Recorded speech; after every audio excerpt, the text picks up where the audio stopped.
Welcome to Horticulture, where a group of extension professionals and plant people talk about the business, production, and joy of planting seeds and helping them grow. Join us as we explore the culture of horticulture. Hello. Welcome back to Horticulture. Jessica, Ray, how are you all?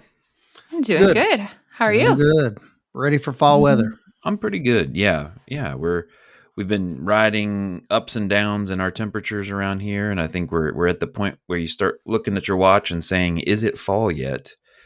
But in the event that we're not going to have fall just right away, I'm curious: do you all have a cool treat, keep cool type treat that you prefer this time of year?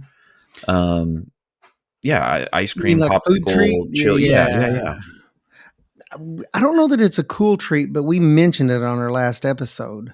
Something that I associate with fall now because of our wonderful orchards. Maybe it's a keep cool treat. I think it's a pretty cool treat is apple cider donuts. We mentioned that the last time, and I just want to expound on that conversation because I feel passionate about them. They are delicious. A lot about fried pies, which got me pretty excited. But I don't know if that's a cool treat, but it's one that I associate with the weather getting cooler. Yeah, very brief recap of that apple cider donut conversation was that we went to an orchard. My wife came out with apple cider donuts, only to inform me those are for our neighbors, not for you. So, Brett, the bitterness still seeps through. Yeah, the bitterness. Yeah. My bitterness is only matched by the sweetness of those donuts that I can imagine our neighbors really enjoyed. Yeah. To be fair, the kids were really excited about them, so whatever. But by kids, you mean Brett or the kids that ended up receiving them? The kids that Brett, the kid Brett was excited, but ultimately then dreams are crushed. Yeah. What about you, Jessica? You and the squad, your squad. Well, I am very fond of ice cream, but we've done a lot of popsicles this summer. We did a lot of we really like pineapple, so we made pineapple popsicles. Yeah, we made them ourselves with the little mold. We did a couple different kinds surprisingly per recipes from Sesame Street. What we have watched where there's a foodie truck with Cookie Monster is a big thing in my house right now. And they demonstrated how to make pineapple popsicles. And we were like, you know what? We can do that. And they were actually really delicious. The lemonade ones were a little tart. I did not care for those as much, but my children still ate them up and said they were fantastic. But there's a lot of things that kids think that are fantastic tasting that I would question at times, but they've enjoyed them. So we've had a lot of popsicles this summer. Ooh, well, you just brought up another question that I have in our little intro here. So I asked this to people on our team the other day. So of the five main, flavor types. So you got sour, sweet, bitter, umami, and salty. Do you have a favorite and a least favorite? Sour, sweet, popsicles? No, not for popsicles, just in general. Not a fan of a salty popsicle, to be honest. Or sour. Well, maybe a sour. The darn things just won't stay frozen. Yeah. Dang it. I don't know. Man, can we pick two, like sweet and salty? Yeah. Yeah, I love that combo. Classic. You like sweet and salty? Oh, what about the other end, the ones that you don't like as much? Oh, bitter, anything that's, but I like black licorice. Some people would call that bitter. I don't know, but maybe the bitter stuff, I will not be one of those guys sucking on a immature persimmon. That is not my jam. Sorry. With black licorice, you are not going to beat the allegations of Alive in the 19th century, Ray. I love black. I know, but I'm going to own that. I love black like that. Licorice. It's an acquired taste. I like sweet. And then I want to, if you know me well, I have this thing that I want to like sour things and I want to like lemon. And it's this very comical thing now that I always try it. And every time I have the same facial reactions, but I want to love lemon so bad because there's so many things you can bake with lemon and all of these things that sound fantastic. But then every time it's ugh. The only time I ever got close enough to it was all three of my pregnancies. I liked sour things during those times. Whoa. And two boys and a girl. It was just all three of them. Still, I like sour things during that time. What kind of sour stuff were you going to at that point? this last pregnancy, I ate a lot of Nerds gummy clusters. Yes, you did. Yeah. Ray was around me when he saw that I was like, "Would you like some Nerd gummy clusters?" I I mean, would you just pull them out introduced of my me bag. to different kinds of nerds, and I'm like, wow, I didn't know these existed. Yeah. Yeah, but I So, enjoyed like more key lime pie and like sour kind of things than I do now. So, but I don't really care for bitter. I would say like bitter would be below sour because I'm trying to make the sour work, I now, guess. Brett, you have a complex palate. Your answer here is going to be interesting to me because I know that. I mean, you and Annie both. I mean, you have this affinity, and I've seen you even fix amazing food. So, I'm going to be interested in your take on your own question. Yeah. Well, so anyone who knows me is not surprised that the snobby, elite, whatever, answer that my favorite is probably umami flavor.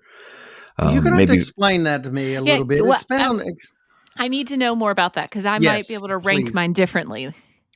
yeah. So I think one of the things we sometimes do, this is again, it's just making me sound like such a snooty person, but I think umami flavors have a really important.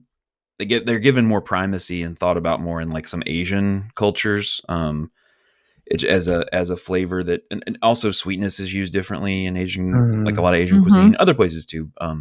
But it's like you think of it as like the savory component, but Oh. not the saltiness. Okay. So the things that you tend to associate with umami are things like beef is one example, like the beefiness of beef. A lot of people consider that, to be the umami flavor. Mushrooms have a lot of earthiness and savoriness and depth of flavor.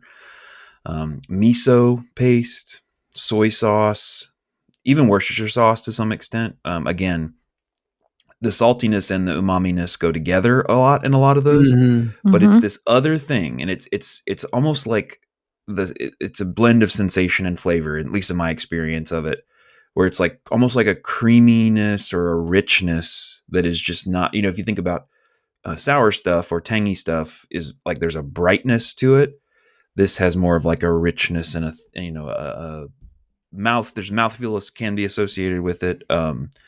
So yeah, it's something that has like a really a depth of flavor. It's not exactly saltiness, but often I think is associated with saltiness. Yeah, I have to rethink my some answer. beans. Yeah, I have to rethink my answer because all those things, the foods you just mentioned and salsas, I love all those things. So, Yeah, same. Yeah. Well, the problem is I love all of the flavors. So to even say this one's my least favorite, but my least favorite will probably be sour. yeah, But I love like vinegar and tanginess. But I'm not like a picklehead or like a sour. yeah, I love sauerkraut, but I'm not like a. I love Sour Patch, or I really like Sour Patch Kids, but I don't love them like some people do, or like yeah. I'm the same boat. I'll eat them yeah. on occasion. And so I think for me sour is the lowest one. But umami is one of those. It's kind of it's harder to define. Sounds it's like it is that, hard to define. Yeah. And it's we don't have as many reference points, but like it's almost like, if you're really for me, like a hamburger has a really strong. I just had a really nice hamburger at the Nightjar down in Berea last night, and it has this oh man, like savory. You can tell we're coming up on lunch recording this. Flavor to it that's it's just hard to beat. Hamburger sometimes just hits just right when you get that flavor and juiciness and prepared in just such a way. That's probably my favorite food ever. When I get the one just to my liking, is that hamburger.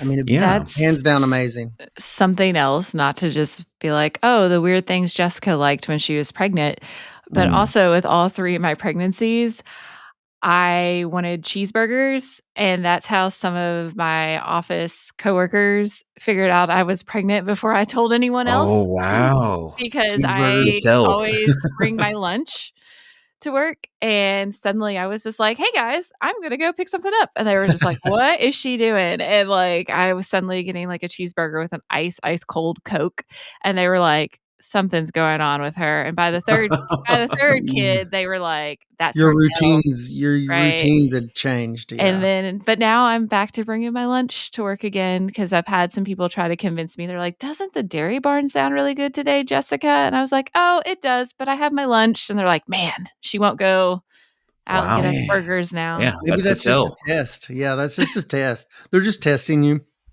Yeah. Well, so I mean, I think, and that opens to another prompt that maybe we can do in another future episode of for extension people, their go-to on, you got to get something on the road. What do you get? And a burger would maybe a good answer for that. But road snacks, that could be its own show for this guy. I'm a Mm-hmm. gas station connoisseur. I feel like between all of us, honestly. Yeah. Yeah. Absolutely. Food adventures. But there is this component of being an agent where, work that I do too sometimes, where you go out and you're going to visit people on their farms or at their house or at the, getting these calls for a home visit, farm visit, and the whole range in between. And so I thought maybe it kind of be a cool idea to talk about some of the visits you all have been on, recently, maybe this year, or some other ones that come to mind, and like some of the lessons or the information you shared. What are the common ones, or maybe what's an odd one that sticks out? So maybe we'll just start with Ray. Do you have a visit, or either a recent one or otherwise, that sticks out? And what happened? What'd you learn? What did they learn? What'd you talk about? I'll talk about trends. I get more of a trend than as because of multiple visits. Yeah, since it was weather played a big role this year in kind of site visits. So people were asking early on when there was so much rain. I got questions, or they ask as a kind of an add-on to the main visit.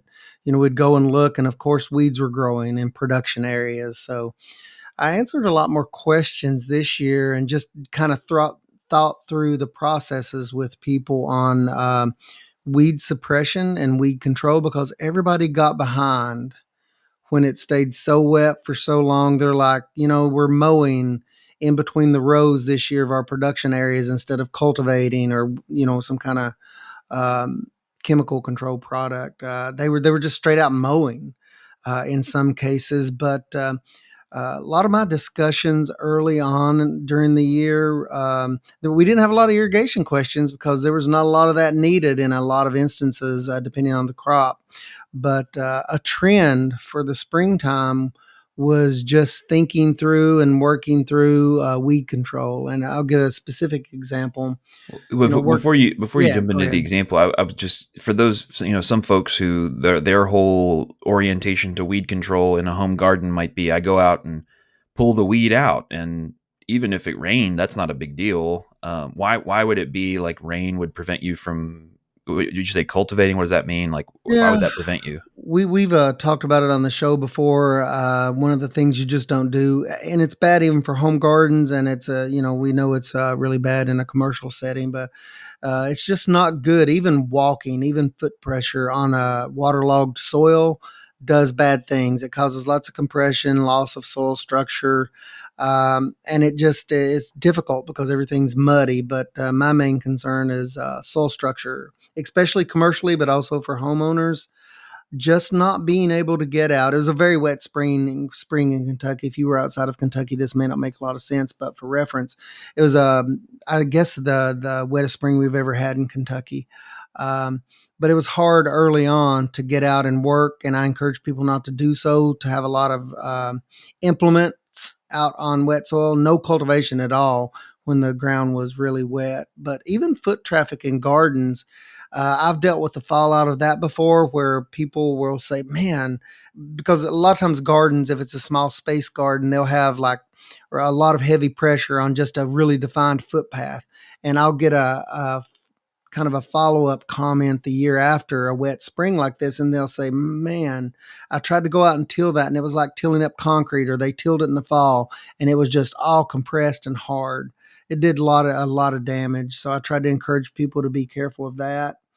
But also at the same time, we don't want, especially in production areas, we don't want the seed bed to increase even more with things like crabgrass. That stuff going to seed, I would see these producers or homeowners and crabgrass starting to go to seed, or some of these really problematic weeds. And that's just going to create problems for years if you get, that seed load into the soil.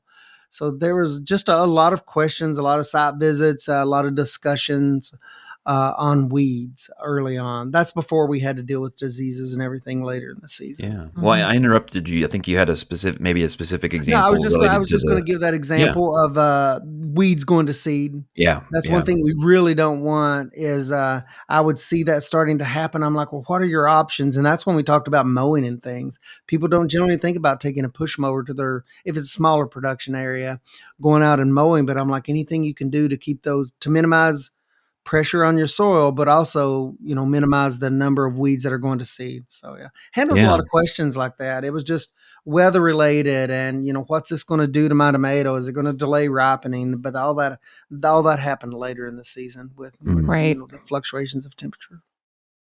Right. What As we about you, get Jessica? to this time of year, for me, I miss the big spring, all the questions in the early spring this year for me. But around this time, we start to see tree questions start to really hype up Everything had because, fungal leaf spots this year. My goodness. Yeah. well, we're a lot drier where we're at Yeah. than where you guys are. I And noticed that when I was down in your um, area. So we're seeing the traditional what happens when you get into late summer with large Mm. trees. Your tree might have been struggling all year, but it really starts to show those signs of that struggle as we get later into the summer. Yeah. That's when we start to notice the dieback occurring, leaves turning brown sooner, anthracnose, all of those kind of things really showing up. So I have had a couple of the visits of I have large trees that are suddenly declining, and I kinda go through Mhm. the process before doing a home visit of, "Can you send me some pictures? Can Mhm. you, bring in a sample?" If it's nothing, that we can easily tell that way, then I come out and do a home visit.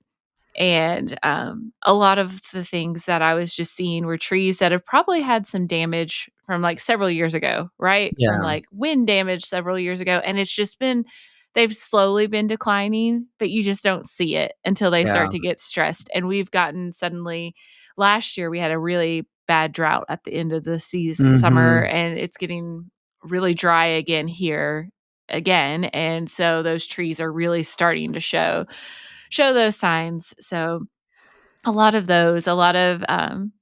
see them unfortunately telling people that like there's not much you can do for a giant tree that is declining, Yeah. that's not, has some sort of disease or insect pest that we can control. Or gently, talking to people about like they've tried to fix it themselves with tactics that we don't necessarily recommend anymore, or things that they have just seen online that they Mhm. think is going to help their tree, and navigating those waters of like, you Tree have, I questions know are you're tough. trying, Yeah. you're trying your best to help the tree, but let's try to take this route. So I've had a couple of those recently. Those are like gearing up, but that's like kind of normal for this time of year for to Yeah. see large Yeah. tree I decline. like this time of year for diagnostic work, and it's a discussion I commonly have. When you have a period in Kentucky that typically gets a little bit more dry, the tree gets starts to experience, environmental stress, or sometimes it's natural, but a little bit of environmental stress in the form of a reduction in water. But it's a great diagnostic time, and it's a great time to have conversations with people. And I always ask, if it's uniform all over the entire tree, is it uniform over the entire tree? Well, if they answer yes, then we start to talk about that could be, lean us towards environmental stresses, because diseases are rarely uniform. And that's probably the most important concept for people to know about, like especially mature trees, is a disease or insect damage will show itself unevenly, because that's the way diseases and uh, certain types of damages work. Things like verticillium, it'll be just one side of the tree this time of year that'll be dropping leaves and the other side's fine. But I guess the point there being, environmental stresses show up as the entire tree behaves exactly the same. Mhm. Lack of water shows up the entire tree generally exactly the same. If it's some sort of disease at work or some sort of insect damage, that is typically uneven. But that's the most important concept. If I could get that concept, across to people, look for that first. And we see that this time of year. So it's a good time of year to have that conversation with people about trees, larger trees. Yeah, like with like fire blight, for instance, you'll see one or two branches that are just look like they were literally blighted by fire. Yeah. But then other leaves that are okay, and maybe it may spread, but it's not like all the leaves all at once turn brown. In the way that it would if that tree was really, really drought stressed or there was some other environmental factor involved. Well, oh yeah, go ahead. I was going to say, continue on with our trees, like large trees, it's hard to diagnose what might be going on with them. But kind of just to share like a story of a home visit I had once with a newer planted tree, that newer as in it had been in the ground for 2, maybe 3 years, and it started to decline, right? And the owner was just like, I've watered, I've mulched, I cannot figure out what's going on. And, we talked through it. And I finally went out there and we looked and it just kept declining. And eventually, it didn't look good. Like, there's no chance this tree is going to come out of this. So, with smaller trees, you do have the opportunity sometimes to actually figure out why this tree just suddenly died, right? Because, like, the location, because this homeowner was just like, yeah, let's pop it out of the ground. I mean, it's dead anyways. Let's take it out. And he had some landscape company come in and plant these trees. And so I remember going out there and he wasn't home. And he had kind of like halfway popped the tree out for me. And so I got down there and I was like actually digging around in the soil and ended up finding that the tree had girdled itself because they hadn't taken off the wire basket and there was burlap in there when they planted it. Right. So it's one of those things. It was like exciting because I was like, we know what killed your tree, but it's also like, oh, I'm sorry. This is what killed your tree, But with, smaller trees or smaller plants, we sometimes have the opportunity when it's those more cultural, environmental things to actually figure it out versus it's frustrating and it's hard for people to understand. Like you have had this tree for like 30 plus years and now it's just suddenly, declining. And that's one of those that'll show up at the least amount of water stress. That if it's got a girdling root, and girdling roots are just shockingly common, especially for certain tree species, or maybe it's just because there are a lot of maples planted in Bourbon County, but it's goes back to how the hole was prepped and dug. And, a lot of commercial settings, you'll find that an auger was used to dig a hole. So it's very prevalent. Girdling roots, which is just simply a root that goes around, makes a lasso around the tree or a portion of the tree, and just tightens around as the tree grows and puts on diameter.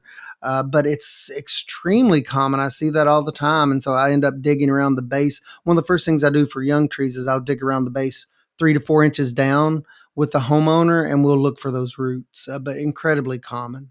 Girdling roots. And now your situation was a little different where you had the cage and rope and you lots going on there. Lots going on. Yeah. Well, in the world of trees, but also not trees, it was a difficult year for our fruit growers in multiple different ways. I know, Ray, you've got several orchards that you work with.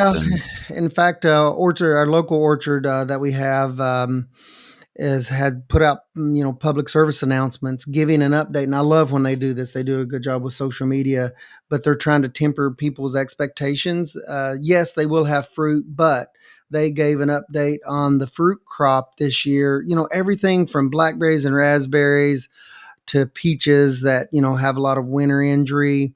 And we had cold snaps that just really reduced the production way, way, way down on fruit in Kentucky this year. And that goes for, things like blackberries and raspberries, strawberries, even apples that are typically more hardy. There are some, yes, but greatly reduced. It has been a very tough year, and our local orchard does a great job there in Bourbon County and of educating people on that. I think they do a good job, but they just really just wanted to let people know several weeks ago that, hey, it's an incredibly tough year. Here's what's going on with orchards generally in Kentucky this year. It's just been an extremely challenging year. And that started all the way back in the wintertime with really cold snaps, as I said, that destroyed a lot of fruit buds on things like peaches. And then we just had lots of overcast days. We had lots of moisture. It was just an odd year that translated to problems across the board in orchards. It's been really, really tough.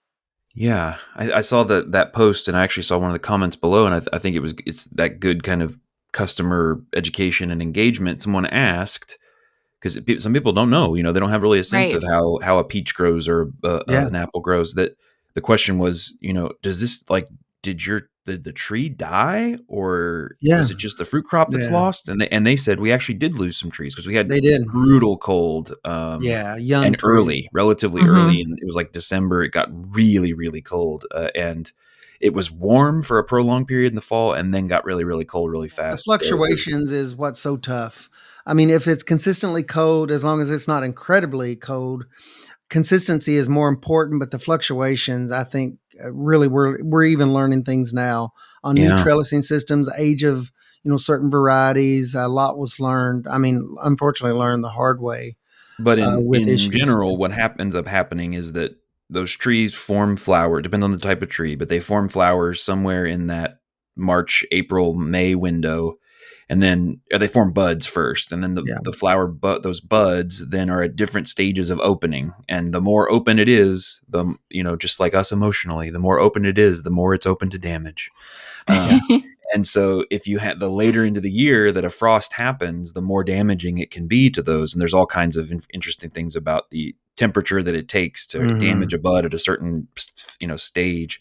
But so anyway, just for those who are not familiar with that, what ends up happening is the cold comes and it damages or completely kills and knocks off these flower buds, which are the things that will eventually get, if pollinated, become apples or peaches or whatever in the spring. And so they did lose some trees to cold, but also it's just next year, as you're enjoying and looking forward to spring and looking at your seed catalogs and everything else in March, April, and May, keep an eye on, do we have a really cold snap, and think of our fruit producers. But they'll have fruit this year, but now they work together. Farms across the state work together. I mean, they'll have great fall activities. They'll have some availability. So definitely go out and visit those places, but just kind of keep in mind, it's been a really tough year for those, but they always make it work with their activities and availability one way or another. They'll, talk to other orchards in the state or make some kind of arrangements to have, something there on the farm for you to come and, take part in. So, yeah. We saw it with tomatoes, except for in the vegetable direction, with these high temps that we had, right? With the heat advisories and all of that. Like, a lot of people were saying, like, I have all these tomatoes and they're just sitting there. They're not turning prolonged colors. green, Or like the gaps you see. And it kind of like always explain to people, it's like, how hot it is outside and you don't want to be outside. Like, not that the plants don't want to be outside, but they're just kind of like, it's too hot. I'm done, high tunnels, it's even magnified even more. My right. goodness. In high Right. tunnels, it's even worse. Yeah. But So, tomatoes are a great one, Jessica. We got lots of calls on those, and we just, in general, we lump a lot of different things together, environmental and physiological, like leaf rolls and white flecking, like the tissues of tomatoes. Like, a lot goes on. If you've never grown tomatoes in a home garden or a commercial setting, there's a lot more culls when the weather fluctuates a lot. And a lot of it's hard to predict because varieties are different, and heirloom's way different than a modern cultivar. But in every tomato, I mean, there's just so much difference between cultivars of tomatoes and varieties. But just the issues that they have with the flesh of a tomato or setting fruit on tomato, or if it does set fruit, it stays green for a long period of time. It's almost like a tomato is a benchmarking kind of crop, in that there's it's a very durable crop and it's a consistent crop. But environmental issues show up in tomatoes as much as they do any crop. Yeah, it's crazy. It's crazy. Well, some of those things, abnormally cold winter, abnormally wet spring, those are kind of they are variations on the norm. But there was with our strawberries, we had this new disease issue, this neopest issue. Yeah. Did you all come across that? I was curious if I folks. think all commercial strawberry producers are dealing with that, or if they didn't personally deal with it, they're dealing with the supply chain of where the plants come from. Right. So my husband grows strawberries, and that was an issue. We, at the last second, canceled our order last fall because we could not get plants that were guaranteed clean. Yeah. And the worry is, with that disease, it gets in your soil and it remains, right? Um, so and we looking back on it, we think we might have already had it. It's one of those things that there's probably way more people out there who already who had it, and didn't know they had it. But I can say from farmers market experiences, personal experiences with other growers that we work with, who did go ahead and get plants and planted, their production was greatly reduced of what they were bringing to the market because the berry quality was just not there this spring. So I know that's a big thing that people are really hoping that they come out with resistant varieties, or there's some resources for those growers, because that you're right, Brett, that was a big thing that was impacted this spring at farmers markets that I know I'm involved with and around, that people who normally had tons of strawberries, it was a much shorter window Yeah. for strawberries this They year. did not produce as long. Yep. Yeah, well, it's this odd. So we recently did a recorded webinar thing, just an update on price report, on information from our price reports, and we covered a couple crops, and one of them was strawberries. And it's an odd quirk of farmers markets, I should say, that even in those situations, the prices don't necessarily change much. It's just the supply that's there. It's a odd quirk of that. So, but that was a question that we had, was this was a crazy year for strawberries. How is it that, the prices kind of were similar? Prices from 2025 were similar to 23, 24, and they weren't the highest of any of those years. And so there's not a real good reason for that other than, I wondered that, Brett. I was thinking about that because you'd think that supply and demand, but I think by the time you realize there's a scarcity, the window's gone. So it's like this lag. By the time you realize that there's a scarcity, supply and demand would have normally kicked in with prices, it's the situation. I mean, you're already past it. So I wonder, do you think there might have been some of that or something else? Do you have any insight into that at all? I would welcome Jessica's perspective on that. Yeah. Because I have my own thoughts too that I can share, but I'm curious what you think, Jessica.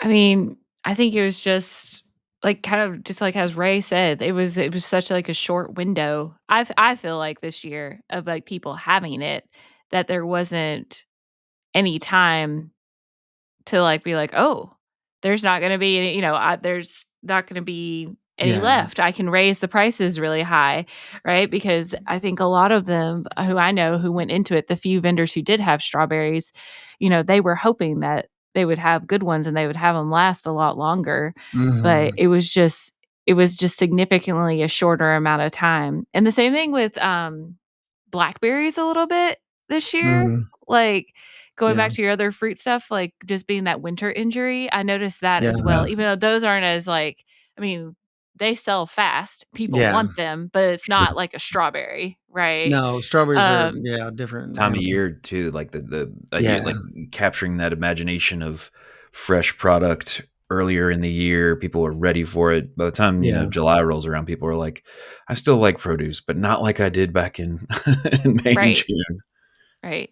And I really think it just happened so fast. Like, then the people were like, oh, it's already over? Like, why can't I get any more, Normally the windows are pretty extended, but not this year. Yeah. I think there's just this weird dynamic with farmers markets where you're setting your prices in a way that you aren't getting as much feedback through like a supply chain, for instance, as you would be in other cases where it's like somebody's paying more or somebody's buying, selling for less or selling for more this time of year. So that way then the price gets translated. Whereas it's more, I'm growing it, I'm putting it in this container, and then I'm selling it to my customer. And so there's just less opportunity for reflection on the costs and the going price and all that kind of stuff.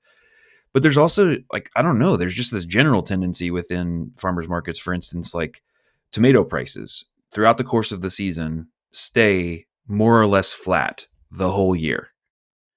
And so like if somebody has a high tunnel and they're able to produce a tomato in June or maybe even crazy late May, often they're not charging a significant premium compared to the price that they're charging in the middle of July, the middle of August.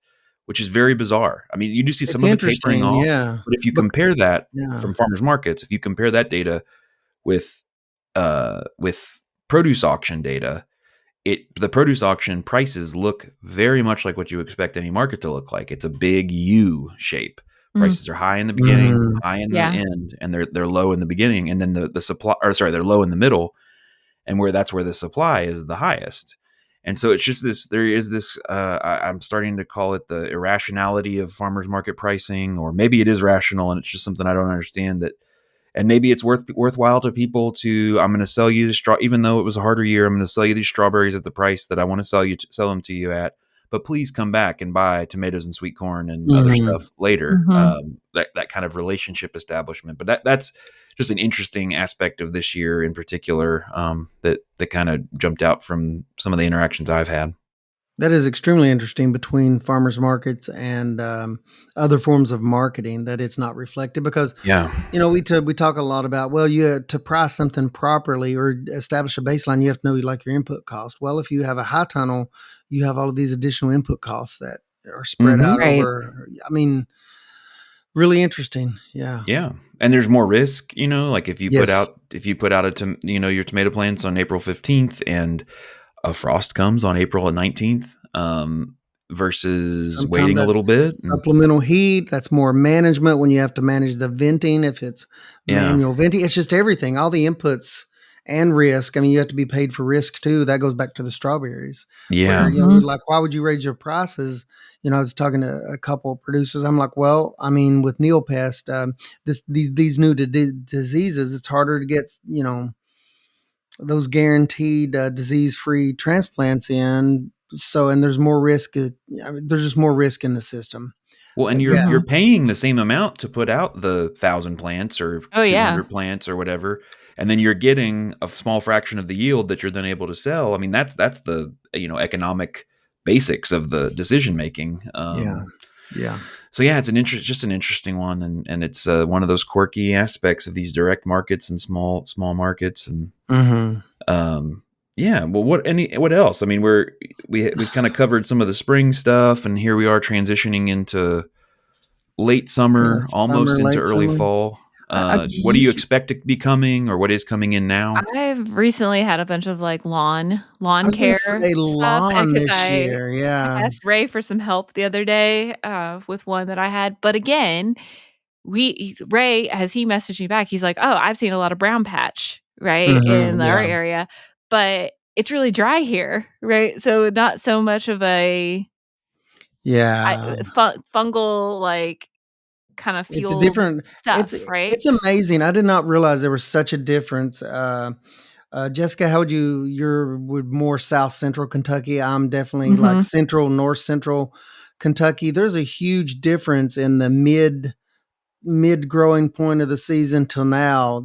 You guys are much drier, and we remained, you know, we had much more rain than you guys did. So we're dealing with like brown patch, which we don't really concern ourselves a lot with in lawns, but homeowners that have a higher level of management, we've been getting a lot of that. Where you guys, it dawned on me, I was like, wow, you guys are much drier. What you're seeing in lawns is just hot spots or dry areas of soil or different varieties of grasses that don't deal with the heat as much. Right, yep. Your problems are completely different, but I don't get a lot of phone calls on as far as lawn diseases go, but I've gotten more this year because you already mentioned it, brown patch. But what are you seeing? You're not seeing that. You're seeing like hotspot type issues, aren't you? Yeah, just and like you said, I think, like, variety of grass that's already starting to, Yeah. like, not take the heat as well, or maybe, Yeah. like, go, like, kind of dormant with it.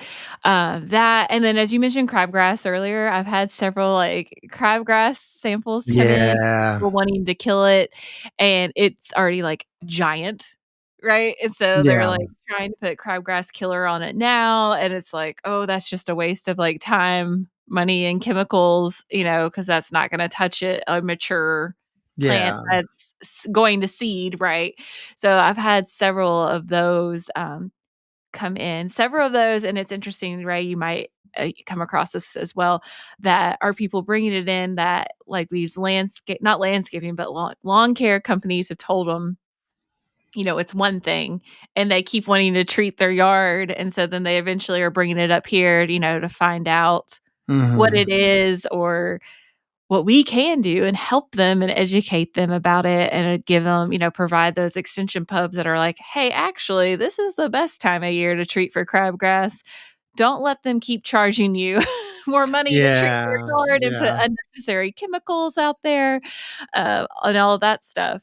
So I've had quite a few of those come in, and I'm just wondering if it also correlates with the current weather conditions because people are like, I want my yard to be nice and green. For you, definitely, because the only thing that's green out there is probably some clover and weeds. Like especially crabgrass, which loves hot, it doesn't mind hot, dry with the root systems and it being the type of weed species, what we consider a weed species. And I know there's nothing more frustrating to our homeowners seeing if they have a predominantly, cool season grass lawn, fescue, that stuff will still be green, but not as green as like that crabgrass is growing.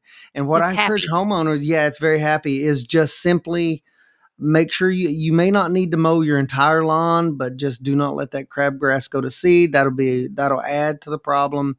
It's sort of a cyclical problem where, it increases the weed seed bed in your lawn, and then next spring you're going to have more germinate. So then you have to, if you're a homeowner that's concerned with issues like that, you're going to have to do a pre-application of product and then a post-application for what you miss with the pre-application for crab. It's this whole cycle. So the one thing you do is keep mowing, even though your lawn may not need to be mowed overall. Mow those weed species to try to keep those from going to seed. And Jessica already mentioned it. If it's hot and dry, which it sounds like where you are, Jessica, the chemical products add stress to your lawn at best, and at worst, they don't get translocated because of the nature of those chemicals. They don't get pulled into the plant because the plant's going semi-dormant. That includes some weed species. So the product doesn't work well. And weeds at this point in the season, they may have already produced seeds, so there's no need to spray them. There's a lot of issues we could talk about there, but your issues, Jessica, are different than my issues. Yeah. This year, people were shocked, myself included. My back lawn is hot and dry, shallow soils, and I can normally get by in the summer mowing every 14 days. It's been amazing this year. I've had to mow every 5 days the entire year. It's absolutely blowing my mind. I can never remember while I've lived in this location having to mow my lawn in the back every 5 days rather than every 14 days. It's just one of those years where I'm located at in the state of Kentucky. So. And isn't that amazing to be like, we're both in Kentucky. We're really not that far apart. An hour and a half apart, hour and a half. And just how different, our homeowners and our farmers and the growing seasons are going. Yeah. So, and then that also makes it unique for those markets to tie that in because a lot of these vendors are coming from multiple different counties, right? Mm. And what products they can offer versus, maybe you always had a guy that you got cantaloupes from and then he doesn't have them this year, but so, the one next to him does, he normally don't. And it's just because of their growing conditions or whatever that they have. Yeah, lots of disease pressures we've had. Of course, commercial producers are accustomed to dealing with that. But it speaks to me to the extension, our extension system, and the idea of like an office in every county, especially with things like climates and in not even these are bigger than microclimates, but county level climates or little regional level climates. That's really interesting, and it also is a testament, I think, or it speaks to the value of just this type of information being available at that local level, because you're both saying people are coming to me and because their grass is brown, their plants are brown, and it's two very, very different reasons it requires this analytical and analytical lens and the familiarity with the situation, because it's something that people don't necessarily understand is sometimes that too much water and too little water look like the same. They look kind of similar. There's differences, but they look kind of similar. But plants you can not love happy. A plant too much. Yeah, exactly. I've had to tell several people that I'm like, you loved that house plant a little too much. It was wilting because it was drowning, not because it was drowning. It's drowning in your love. Yeah. Yeah. Well, and if you're interested in lawn care stuff, go back and listen to our episode we did with Jason Vaughn a couple episodes ago, we talked about his experiences with managing some very, very impressive turf at some cool big name golf courses, but then also talked about how he manages his own lawn with kind of a low input approach and pretty reasonable, and it looks pretty good. So I would go and check that out. Well, any other kind of things is so this I think we'll be talking to folks in kind of early September at this point. I would just say I would echo what Ray said earlier, just because people maybe struggled with fruit or struggle with some other stuff. This agritourism season that's coming up is so absolutely critical to a lot of our small farms. And so if you haven't made plans to, and you think, oh, we'll make plans, I can tell you if the time between May and August went quick, the time between September and Christmas is a few critical weekends. Yeah, my goodness. So I would just encourage you or challenge you, whatever that might be. Make a plan to go out there and visit. Maybe it's after work. Maybe it's on a weekend. Go out and check out one of these agritourism operations if you haven't. Or even if you have, and invite a friend along, because it's a fun way of spending some time outside. A lot of these folks have put a lot of time and energy and money into making these cool spaces for kids, with slides and with hay bales and rides and all kinds of things like that. I love in it addition all. to picking some apples or and eating some cider donuts. You won't regret those cider donuts. Yeah. I'm glad you to make a plan to get them for myself, because apparently the support within my household has dwindled. Look for a podcast on site at a local orchard while we get cider you donuts. some cider donuts and a cold glass of apple cider, or hot. I don't know what your preference is. I like cold, but one of my earliest horticultural memories is growing up in Louisville. We would travel across the river to Huber's Orchard and Winery, and we would get cut a Christmas tree, and we would then retreat back to their you'd get thoroughly cold cutting the Christmas tree, and then you'd go retreat back to their store area, where if you cut a Christmas tree, you got free hot apple cider. And nice. I'm sure it was delicious, but at that time it was like the most delicious thing that I've ever had. And so I think just we're almost there to the cooler time of year, and so just think about our producers and think about making that a priority. So I think I'm going to wrap us up here and just say a reminder, if you can follow us on Instagram at Horticulture Podcast. You can also email us at horticulturepodcast@gmail.com if you have ideas for episodes, or you just like something we said, or you just want to say hello to one of us or all of us. You can do that there. If you have a chance to leave us a quick review and rating, we appreciate that. It helps us out a lot, helps us be seen by more people. But with that, I say, as we grow this podcast, we really hope that you'll grow with us, and we'll talk to you next time.